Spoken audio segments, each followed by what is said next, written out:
taw ay benn taw boo xamante ni dafa ànd ak ngelaw lu metti lu fort et ngelaw loolu ku nekk ci dëkk bi umpu la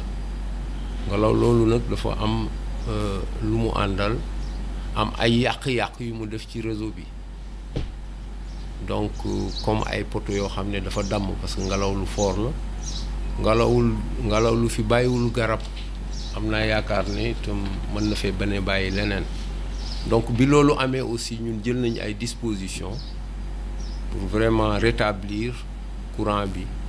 au fur et à mesure tout de suite bu su amee li ñuy njëkk a def mooy évaluer dégâts yi automatiquement aussi jël ko en charge pour vraiment rétablir courant bi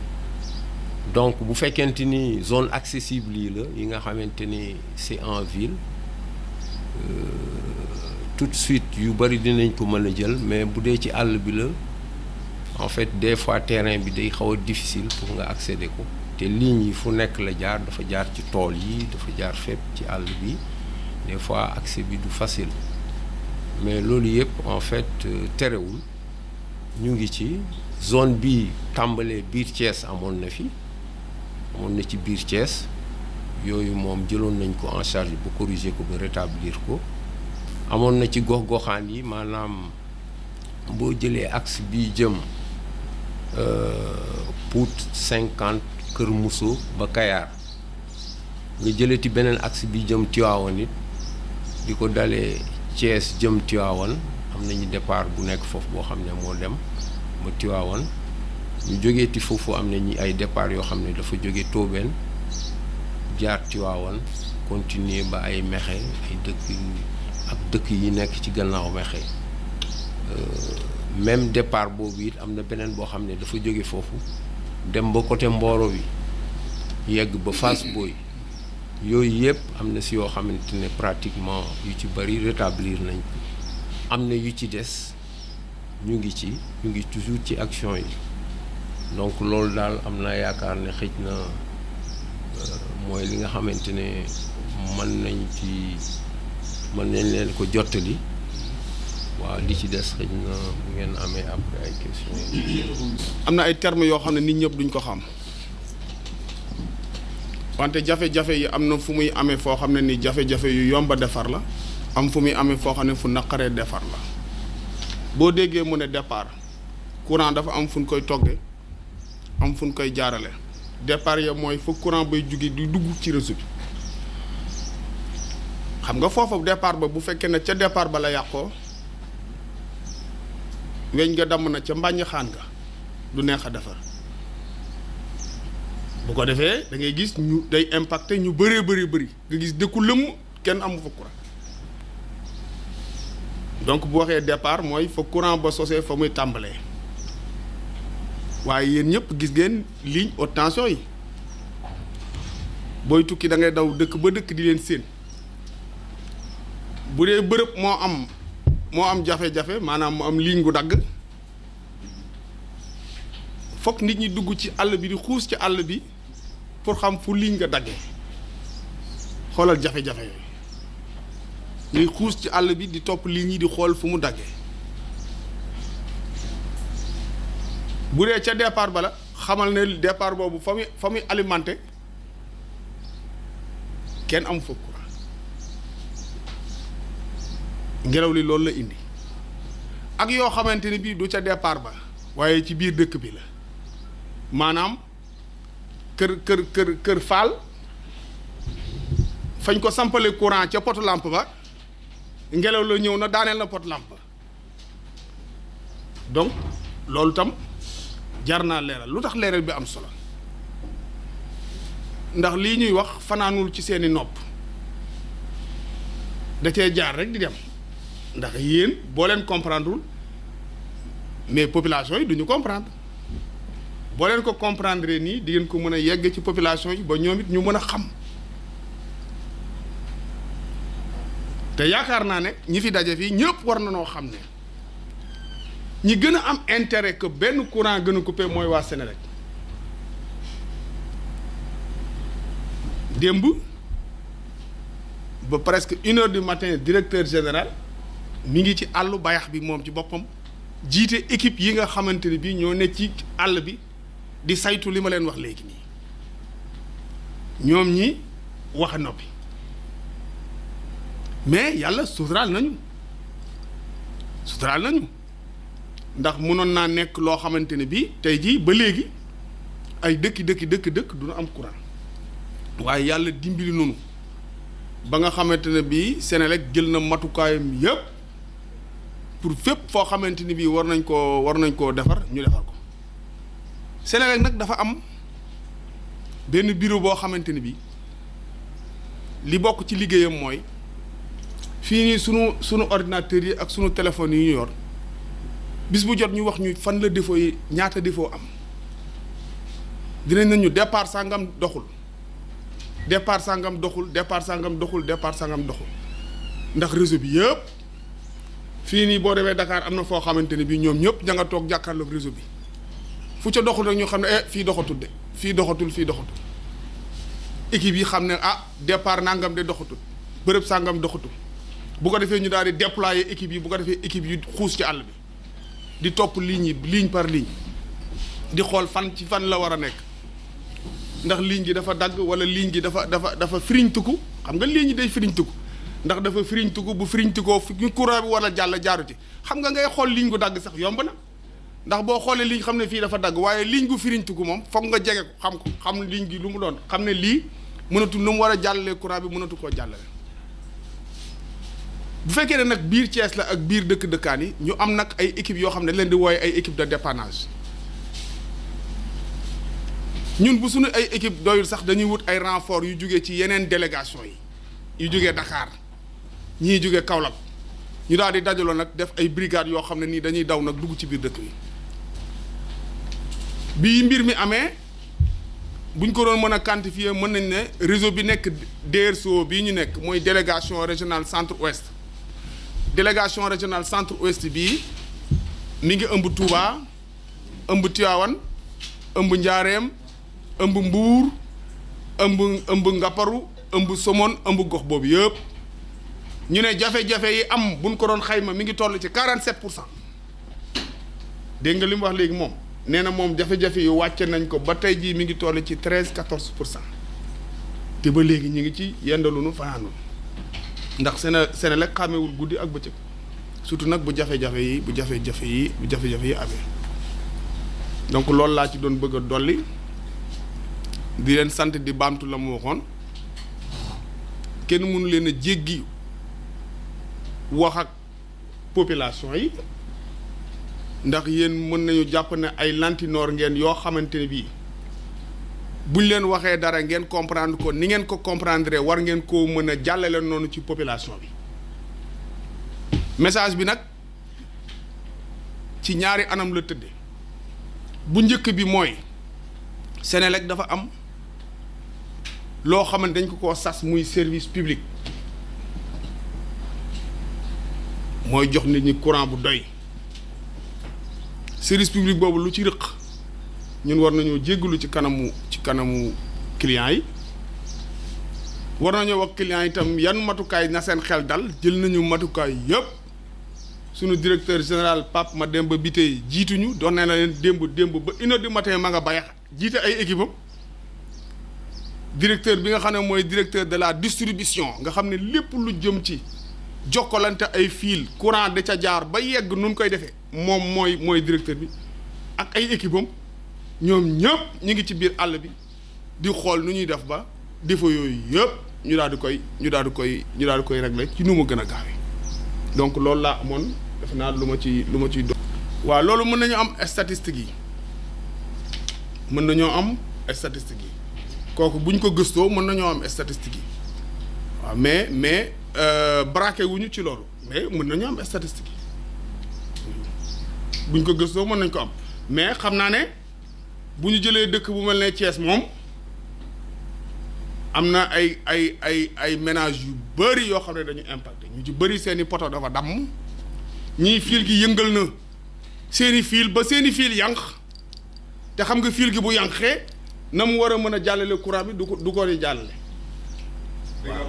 waaw bu ko defee ñooñu dañuy ubbi fii benn guichet boo xamante ni bii da nga ci gis ñu bëri dañuy ñëw bu ñëwee ne man de maa ngi dëkk koñ sàngam adresse sàngam daal di bind bu ko defee suñuy service de dépannage bu ñu wëree ba bulletin yi ñu yor jeex ñu ñëwaat fii jël bulletin yi daw dugaat daw songaat dëkk bi xoolal boo xoolee ngent gii toog nañ daanaka fan ak lu topp amuñu courant gis nga gaa yi song ko daal di xoolaat fan la jafe-jafe yi nekk jéem ko réparer parce que moom mii itam am na service de dépannage boo xam ne loolu rek ñoo leen tax a jóg. jasab googu ngay wax tam am na beneen dëkk bu ne ca ginnaawam tam jafe-jafe boobu lañ am poto yaa ngi ci suuf léegi bala may ñëw sama bureau léegi jasab ba nga ne ca boori Taïba Ndiaye. booy génn Thiès ak boori Taïba Ndiaye léegi lañ ma wax ne ma ñoom itam ba léegi jafe-jafe ya ñanga ca équipe yaa ngi fi di jël poto yi di yàpp di yóbbu di defar incha allahu rabbi yaakaar naa ne en terme de délai yaakaar naa ne d'ici milieu semaine bi buñ ko jeexalul li ñuy dese du bari waaw man loolu ànd naa ca yow mais dispositif de prévention yooyu ci lañu directeur général bu bees bi ñaax waaye ngelaw li am keroog li waa ji wax ne bu fi bàyyiwul garab du fi bàyyi ay fiil ndax bul fàtte ne fiil yi ci kaw lañ nekk te fiil yi bu ngelawee xanaa xamoon ne même garab bu saxee ci suuf garab gi bànqaas yi bu laalee fiil yi laalante am na ñoom lu ñuy wooyee déclenchement maanaam courant bi da ngay gis day daal di dellu fa mu jóge woon ndax courant moom dafa tayal bu dee dem gisul lu mu xam rek day dellu fa mu jóge woon du dëgg mais li nga wax nii mën nañ ko gën a prévoir yaakaar naa ne war nañ ko gën a prévoir loolu lu ñu mën a prévoir la li nga wax dëgg la mais loo gis rek ay jéego la dañuy def ay jéego di jëm te boo gisee réew yu bëri yoo xamante ni bi avancé nañu danoo jonkonte woon ak ay jafe-jafe xamoon na jafe-jafe mooy indi ay pexe sax léeg-léeg li nga wax ni xalaat la moo tax directeur général daal jox leen ma plan boo xamante ni bi bu beneen yoonatee jafe-jafe yii ñu am door ñu ko amaat moom la directeur général bu bees bi wax ci loolu la ñaax ay service technique am ci loolu la nit ñi bëgg a jëm ndax jafe-jafe yi ñu am kenn ñaanu ko yàlla ëllëg déwén ñu amaat jafe-jafe yu mel ni donc li nga wax d'accord naa ceeg yow waaw ba daal li ma la mën a wax ci haute tension yi mooy ñaare ndax fii ay muskalaf rek a fi nekk man gisaguma sama bët fu ñuy installer réseau haute tension fekk ay population nekk fa ba pare ñuy xëcc ay fil haute tension nii ñu toog di ko xool nii te juguñu ne lii du fi amee ñaare lu ci bëri ñaare laa wax dama ne ñaare lu ci bëri nit ñi haute tension bi dafay nekk ba pare nit ñi ñëw dëkk mais wóor na ma wóor yàlla ne nit ñi di installer réseau haute tension xam ne population yaa ngi ni suuf ñaare li muy am bariwul laa la ñu ci bëri dëkkuwaay la yu bëri yoo xamante ne bii nit ñi dañuy ñëw fekk haute tension yi ñu dëkk jege ko waaye li nga wax tam sécurité du doy lii nga wax nii njàngat la moo xamante ne bii itam ku ko dégg war nga koo boole ci li nga xamante ni bii bu ëllëgee nga war koo sóoraale ba loolu du am. ci suuf bi. kay bul fàttali ne Sénégal doxam yàggul Sénégal doxam yàggul 1960 la tàmbalee dox loolu kay li nga wax nii xam naa ne dinañ ca jëm xam nga bu ñu doxee ba yegg ci tey jii boo toogee Ndakaaru bu njëkk ba bu amoon benn problème bu am ci benn poste nit day jógee Ndakaaru taal oto ñëw ba ca poste boobu réglé ko léegi boo toogee Ndakaaru fi nii comme ni nga yore sa appareil téléphone mën ngaa gis poste yëpp bu la neexee nga fay poste bi bu la neexee nga taal ko foofu ku fa yegg di nga mës a yegg bis fi nga wax ku fa yegg di nga mës a yegg bis fa nga wax la nga wax dëgg la li nga wax dëgg la bi ñuy tàmbali dama ne communication bu éloquente mooy communication boo xam ne nii dafa war dëgg kott ko te du ko wàcc ni jookee waree fas kott ko te du ko wàcc il faut communiquer dans la vérité looloo tax comme yooyu c'est des problèmes de terrain te kii mooy chef de service distribution bi jafe-jafe yooyu bu amee ay équipe am la war a yawal bu ko yëgee ca saase question boobu dama ko koy jox moom léegi moom day ñëw toog sans place tontu la ci question boobu bu njëkk boobu màggal amee wala gàmm poste bu ne da ngay jël ñett wala juróomi nit teg leen fa bu jafe-jafe amee ñu ubbi poste bi dugg ci biir di xool jafe-jafe bi fu mu nekk ndax dana ko war a couper mu waruñu ko couper léegi sunu poste yi yëpp ka ko yor day toog Ndakaaru di xool bu fa courant bay ñëw ëppee ba nga xam ne ah courant bi kat ni mu ñëwee ci poste bi ëpp na ëppaay boo xam ne nii buñ ko dama ko waxee rek ci maanaam ci anam boo xam ne nii nit ñi nañ ko xam jar naa upp pour mu wàccaat bouton day laal rek charge ba daal di wàññeeku mu ubbi beneen charge wala bu ko neexee mu xam ne fii kat tàng na tàngoor woo xam ne jar naa seral Dakar la koy coupé loolu la ñuy wax télécommande Senelec yegg na foofu tey jii amatul benn poste boo xam ne nii jar na nga fay jël ay nit di leen fa teg ñu koy seddi du ko fa taxaw bu ñu tollee tey ci yow mii bu la neexoon tey jii nga am programme boo xam ne nii sa kër bu la neexee nga toll fii fay sa climatiseur kër ne ah man kat damaa fàttee fay sama climatiseur nga génnee sa téléphone fay sa climatiseur kër boo amee ay kit yu ñu ca installé foofu lañ toll tey kon nit ñooñu ñuy jël di déplacer loolu dépassé nañ ko léegi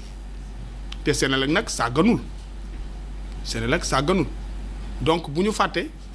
question boobu tur bi nan la encore Ibrahima Ndiaye wax retard yi am ci intervention yi lu tax retard boobu am moom mi chef de service dina ci tontu parce que ce sont les mêmes questions que les populations posé woo fi sa question bopp soo répondrewul ci question yi boo génnee ci biti ñu posé la ko donc boo ko posé mais c'est des questions yoo xamante ni bi il faut que nga réintégrer ko parce que nous sommes des partenaires mais li ma la mën a waxal mooy hier dimanche c'est le directeur général de Senelec à Bayax en même temps que le directeur de la distribution sur le théâtre des opérations mais loolu suñu àndoon ak caméra tey ji mais xam nga li ma benn waay wax rek ne ma waaye caam am nga kenn mënul ñandu di wëlis ma ne ko wax nga dëgg kenn mënul ñandu di wëlis parce que di liggéey ba pare nekk di liggéey ba pare bëgg sa xel nekk ci waaye fàtte naa woo ñu caméra ko léeg-léeg sa xel du ko jàpp donc loolu laa amoon lu ma ci dolli mais di dalal sa xel ndaw di dalal sa xel que li daan am démb ak bërki démb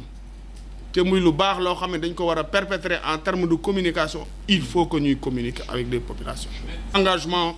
je prends un engagement ici ferme sama numéro de téléphone yéen ñëpp di ngeen ko am numéro de téléphone le chef de service de distribution yéen ñëpp di ngeen ko am waaw parce que boo dee wax ak koo xam ne nii li ngay wax da ngaa bëgg ñu jotal ko nit ñi te koo xam ne nii lu mu yëg téeméeri nit yëg ko waaye kooku da nga koy teg sa wet waaye nag booy communiquer ak moom et ça je tiens beaucoup communique dans la vérité il faut communiquer dans la vérité donc man Ndaw vraiment je te salue ton esprit critique c'est extrêmement important réew yoo gis ñu avancé looloo ko avancé la nit ñi dañuy bitiwu ci ay difficultés d'ailleurs sax ñu bëri ñu réussir soo xoolee bu baax loolu moo leen réussir loo ci ay difficultés yu metti la ñuy jonkanteel bu ko defee seen xel di nàcc ñuy xalaat nu ñuy def ba génn ci lii ci loolu la Senelec nekk mais communication aussi day loo xamante ne bii il faut pas danser plus vite que la musique parce que quand tu danses plus vite que la musique tu danses mal. il y aura pas dormi dégg nga li wolof wax ñu ne wax dafa jooy ñu ne ko looy jooy mu ne dañ maa wax te wax jotagul looy jooy mu ne man dañ maa wax te bañ ma waree wax lu yàgg la ñu toog ba léegi ñu may doog a wax du dëgg kon dafa lu ñuy wax dafa war a ànd ak jamono mais waruñu wax rek communication réactive tam waruñu rek dara ne kët ne jon rek nga wax da ngaa war a wax ba nga xamante ne bii dara amagul man vraiment man dama leen di inviter à cet exercice là la leen di inviter à cet exercice là parce que sans vous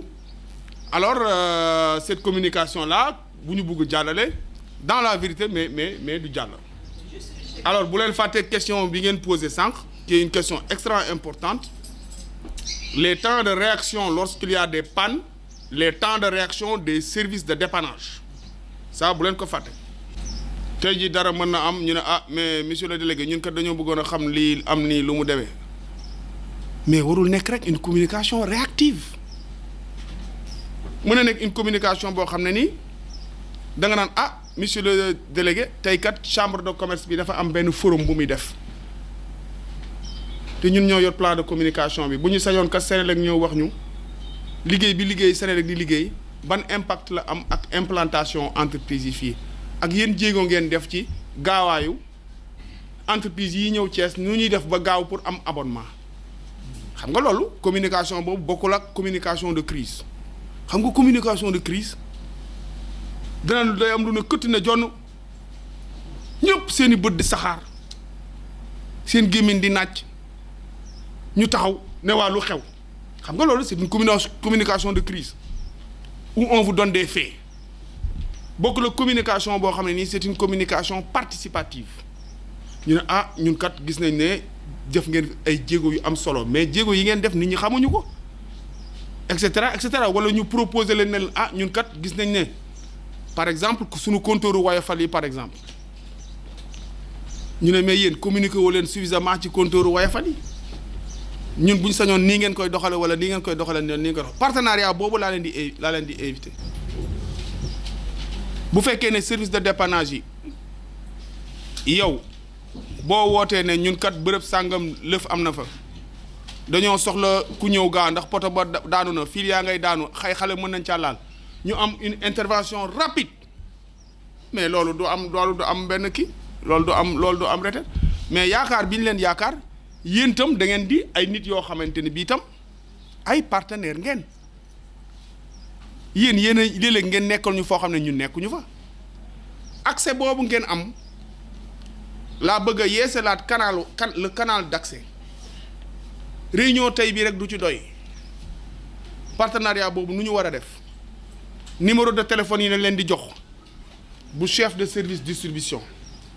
nga xam ne ni tey jii tur bi nanati la seen Etienne bu lëf amee nit ñi daw wutal si la nga mën a jël numéro de téléphone Bumi Ndoye ne ko allo Bumi man la seen à partir d'aujourd'hui boo dee ko seen dina xam ne Etienne mii la kon daje yi day tax sax waxuma la dara mais mbokk leneen sax juddu ci ñu xamante boo nee man la Etienne ñu xam ne waa kii ban Etienne la du jar ma naan la yow est-ce que yaa ngi sa carte de presse du ko jar parce que xamante nañ donc dajaloo bii ñuy dajaloo mooy indi xamante bi su xamante bi amee mooy indi boo wootee ñu xam kii di woote ku mu doon du dëgg soo wootee benn yoon ñaari yoon li nga bëgg amul nga mën a sol sa dàll ñëw ne ah délégué régional aussi am ubbeeku boo xamante ni lu mu jàpp tey jii Sud FM wala kii ñëw fa mu xam ne kii kat ñëwu fi ñëw boppam dafay ñëw parce que am na loo xamante ne bii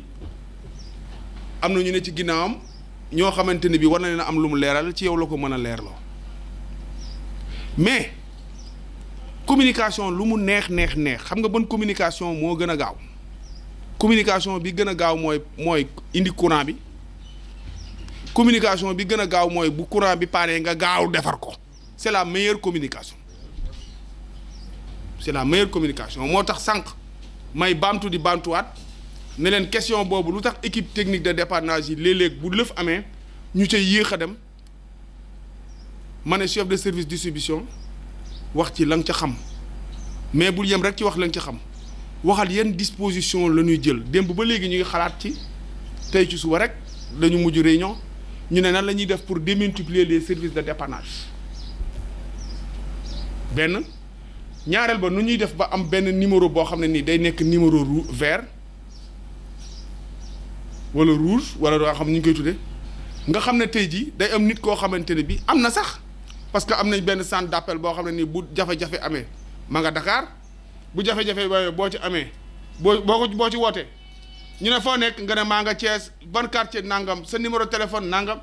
moom mii la ñuy yónnee demande yi ñu daal di jël demande yi yóbbu ko Dakar yóbbu ko Thiès indi ko Thiès bu ko defee mu am demande yëpp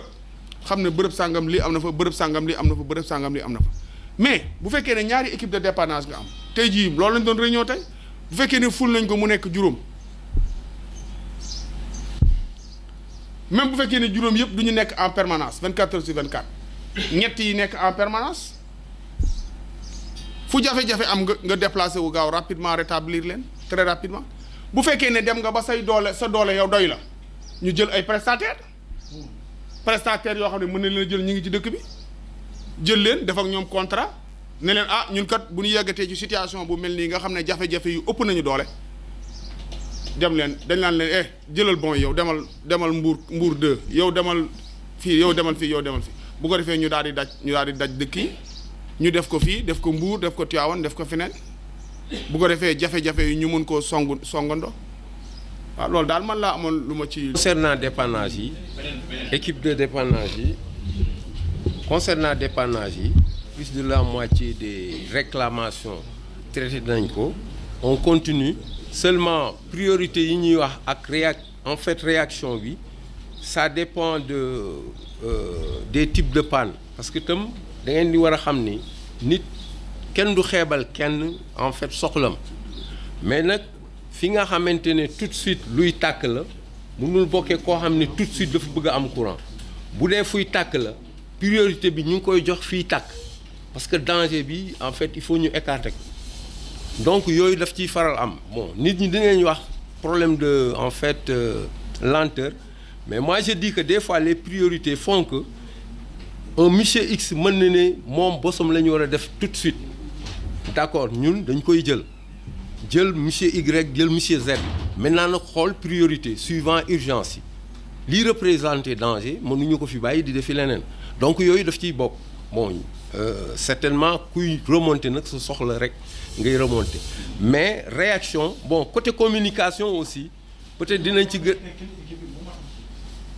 Pardon non du question équipe yi moo matul c'est-à-dire dafa am ay équipe de dépannage am équipe d'entretien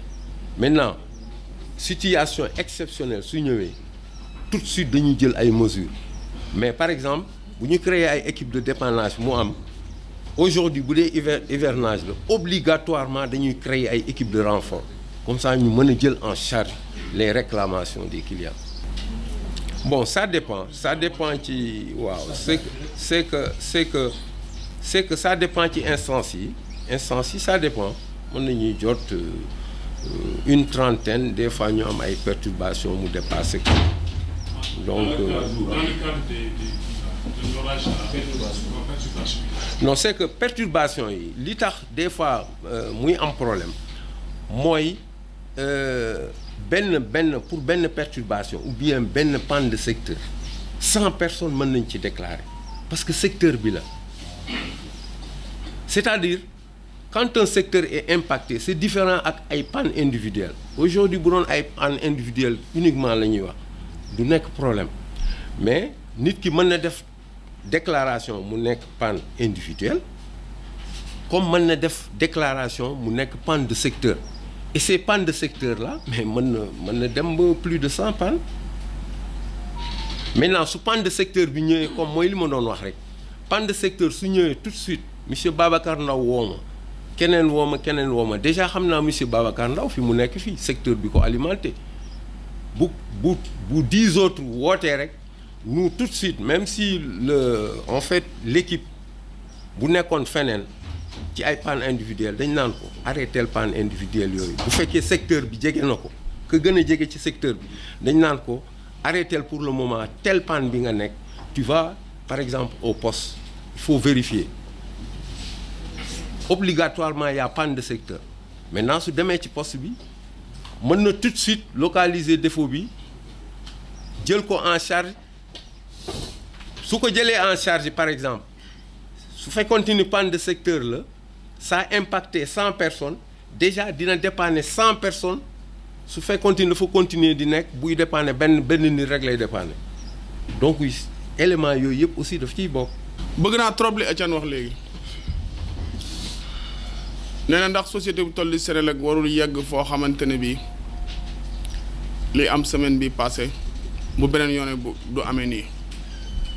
mais dañuy ñaan yàlla jéego yoo xamante ne bii client yëpp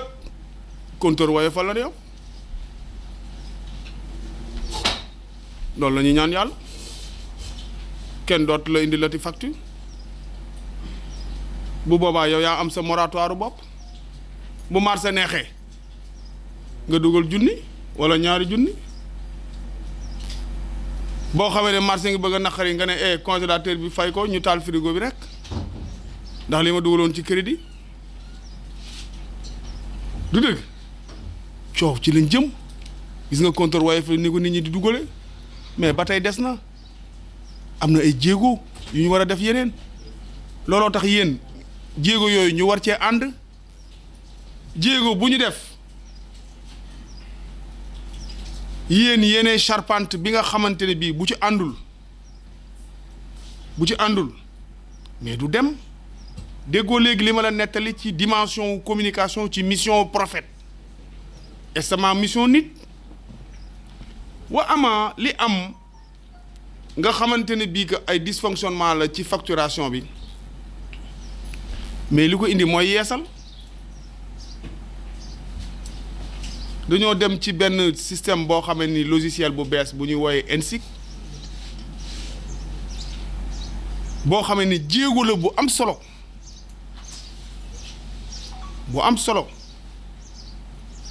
mais oto bu bees bi nga jënd sax léeg-léeg mu am ay yoo xamante ne bii ki koy dawal am na benn manque de maîtrise mais loolu yëpp avec le temps da ngay gis day corrigé wu nga ne man li ma indil facture la boo xamante ne bii mot na ñeenti weer mais ñoom am nañu procédure yoo xam ne nii dañu koy woowee procédure de redressement de facture mooy facture boo xam ne dañ caa juum ak facture boo xamante ne bii lan ca def ëpp na 60 jours moom mii di Souleymane Wade nekk service accueil nga xam ne client bi bu ñëwee indi loolu moom moo leen di wax lu mu war a def ak fa mu war a jaar facture boobu boo ko indee ñoom dañ koy traité xool nuñ la koy defale mais nag atte bor fay waaye ça ne sert à rien tam jox benn client facture wu ñeenti weer ne ko par la force da nga koy fay léegi loolu ñoom ñi seeni kilifa dañ leen koy tere surtout nag bu fekkee ne nag cause bi ci ñoom la du dëgg loolu laa ci mën a dolli mais bu mu ñaar nag warta ñaar boo nee man damaa jóge ci système bii jëm ci système bii mu ne laa may ñaari weer ba ñetti weer waaye nag yeneen yi nag dafa war a normal nag donc nit ñi dañoo war a maîtriser seen système de facturation mais bul fàtte toujours na facture bi même bu amee erreur ñoom mën nañ ko redresser sunu directeur général Papa Mademba Bitèye ci loolu la ñaax nit ñi guddi ak bëccëg yaa ngi jël exemple beneen société mais Sénélec nuroowul ak société boobu Sénélec société de service public la ñun service public la ñuy doxal du dëgg